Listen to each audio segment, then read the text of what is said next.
रातको लगभग 1 बजिसकेको थियो। म निरीक्षण गर्दै स्विमिङ पुलतिर गएँ। पुल सुक्खा थियो, तर जमिनमा हल्का ओस झैँ भिजावट थियो। त्यहाँ पुगेपछि एकाएक पानी छ्यापिएको आवाज सुने। पानीको आवाज सँगसँगै केटीको हल्का हाँसोको आवाज पनि आइरहेको थियो।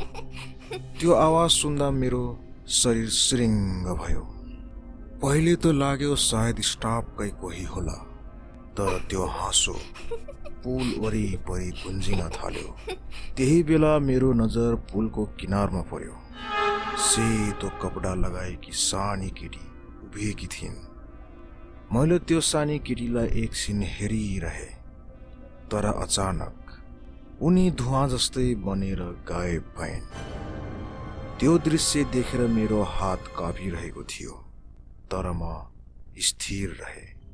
मैले आफूलाई सम्झाएँ, आरोन, शान्त हौ, यो त केवल तिमीले देखेको भ्रम हो। तर म आफैलाई ढाँट्दै थिएँ। म फेरि मुख्य गल्ली हुँदै ग्रान्ड सलोन पुगेँ। त्यहाँ पुरानो पियानो थियो, धुलोले ढाकिएको र धेरै वर्षदेखि बजाइएको थिएन। तर म भित्र पस्ने बित्तिकै पियानो आफै बज्न थाल्यो, सुरिलो तर उदास धुनमा। म उभिएर सुनिरहेँ, अनि त्यो धुनसँगै पर्दाहरू हल्का हल्लिन थाले।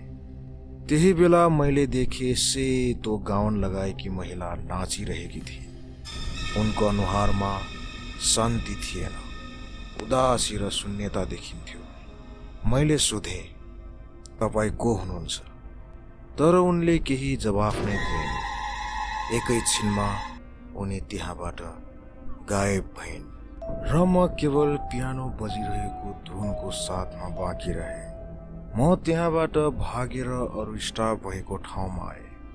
मलाई यो सब दृश्यहरू अनौठो लागिरहेको थियो र दिमागमा धेरै कुराहरू खेलिरहेको थियो। के साँच्चै यो जहाज भुतिया छ? मैले देखेका दृश्यहरू के साँच्ची नै हुन्, या यी सब मेरो भ्रम हुन्?